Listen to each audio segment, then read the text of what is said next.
Queridos irmãos, nos aproximando de mais um período eleitoral em nosso país, as paróquias Nossa Senhora do Carmo e Nossa Senhora do Líbano, fiéis e atentas à sua missão evangelizadora, oferecem este projeto audiovisual em comunhão com toda a Diocese de Divinópolis, a fim de orientar politicamente os seus fiéis e cidadãos. Trata-se, portanto, inspirados e guiados pelo apelo radical do Evangelho e da doutrina social da Igreja, de um conteúdo que pretende lançar luzes na obscura cultura de intolerância, de polarização, de ignorância, de fake news, de exclusão e de morte que se espalha por todo o mundo. Eu sou Adir, seminarista da nossa Diocese, do primeiro ano de Teologia. Inicialmente, contudo, é preciso fazermos uma pequena digressão histórica para encontrarmos a origem de alguns termos, bem como eles foram aplicados no passar do tempo nas civilizações.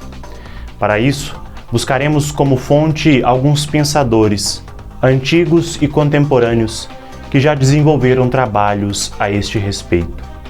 A palavra política, por exemplo, é derivada do termo grego politikos, que designava os cidadãos que viviam na polis. Polis, por sua vez, era usada para se referir à cidade e também, em sentido mais amplo e abrangente, à sociedade organizada. Logo, podemos perceber que a origem da política remonta à participação na comunidade, à vida em coletivo. É justamente aí que a política acontece, no ato de existir em conjunto. Por isso se engana quem pensa que política se restringe aos políticos profissionais, isto é, aqueles que ocupam algum cargo responsável pela administração do comum.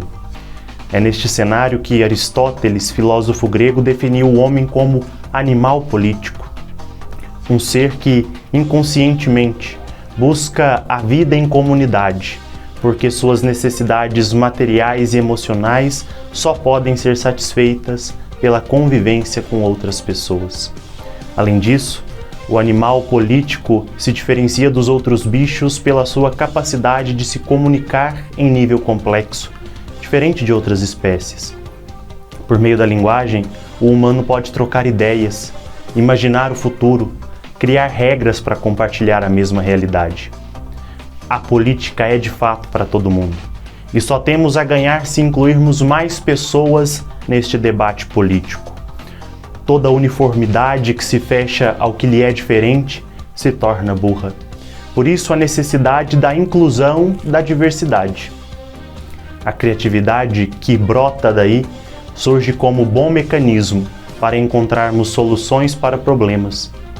Entretanto, diferente da Grécia Antiga, aonde vivia o filósofo, na qual os cidadãos podiam participar diretamente das decisões da cidade, a sociedade atual é composta por um número muito maior de pessoas e, consequentemente, de problemas e necessidades muito mais complexos. Por isso, ao invés de votar diretamente em cada interesse público, nas democracias modernas, nós votamos em pessoas encarregadas da administração pública. Essas pessoas se dispõem a representar ideias e interesses, de forma que possamos participar indiretamente das decisões coletivas. Podemos concluir assim que temos dois níveis de política. A macropolítica, que tangencia essa realidade maior da organização da polis, e uma microfísica da política, ou microfísica do poder, na linguagem do filósofo francês Michel Foucault, que nos lembra estas mesmas relações em ambientes menores, como as escolas, hospitais, condomínios, as comunidades eclesiais, lugares onde as pessoas precisam pensar também no seu espaço e no seu convívio com os outros, no interesse individual em harmonia com o interesse coletivo. Nos valendo também do prefácio de Rosana Manzini, da obra O Evangelho Social, lembramos que a Igreja, há mais de um século, através de sua doutrina social, insiste que não há divórcio ou separação entre fé e vida, e que, portanto, o compromisso social daquele que professa a fé em Cristo Jesus é parte integrante da vida cristã. Ele está no meio de nós, bem como a política. Encontramos-nos, assim, diante de uma realidade na qual nos deparamos com situações de grandes e graves contrastes sociais, econômicos e políticos, e isso atinge também a visão da religiosidade desta época. Vivemos em uma sociedade fortemente desigual, que apesar de todo o avanço científico, acaba por excluir grande parte da população, tanto da produção como do acesso aos produtos, que supervaloriza a emoção fugaz e o imediatismo, numa época na qual a dignidade humana tornou-se volátil e mercantilizada, como qualquer produto descartável. Um mundo de grandes maiorias em situação de pobreza extrema, uma realidade de violência de todo gênero, corrupção em âmbitos público e privado, permeando todo o tecido social. Porém, se de fato o Deus cristão tem qualquer coisa de específico, também o modo de agir e amar dos cristãos precisa ser específico. Se não fosse suficiente sermos todos criados à imagem e semelhança de Deus, une-se a isso o fato de que esse mesmo Deus torna-se Pai através de Jesus Cristo para toda a humanidade, lançando-nos na magnífica experiência da paternidade divina. Somos todos irmãos. A doutrina social da Igreja, partindo desses fundamentos, norteia a edificação de uma sociedade caracterizada pela preocupação com a defesa da dignidade humana, fazendo com que cada pessoa tenha acesso aos bens necessários para a sua vida. Com a doutrina social, a Igreja assume a tarefa de anúncio que o Senhor lhe confiou. Ela atualiza no curso da história a mensagem de libertação e de redenção de Cristo, o Evangelho do Reino.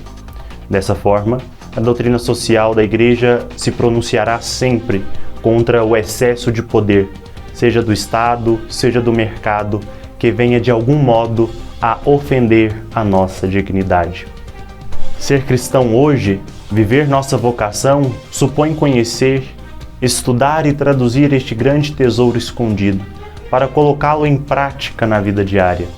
Acreditar hoje significa viver os grandes princípios dessa doutrina, que não foram inventados no vazio, mas que têm todos seus fundamentos na revelação. Portanto, assim como o Papa Francisco convoca-nos a participar da renovação da Igreja, todos protagonistas, da mesma forma, a sociedade civil, com suas instituições democráticas, clama por qualificada dedicação cidadã, para que seja vivido um novo tempo, alcançadas novas respostas, urgentes à construção de um mundo melhor, como recorda Dom Valmor, arcebispo de Belo Horizonte e presidente da Conferência Nacional dos Bispos do Brasil. Podemos criar interesse, e é importante salientar isso, criar interesse por política em qualquer época da vida. Não existe um tempo ideal. O ideal é não perder tempo. Este é apenas o primeiro passo, o primeiro vídeo de um projeto maior que contará com a publicação de 8 vídeos. Convido você, portanto, irmão e irmã, a caminhar conosco, curtindo, compartilhando, comentando, participando de forma democrática deste nosso projeto. Que o Senhor, que assumiu a nossa condição humana, esteja aí com você na sua casa. E até breve.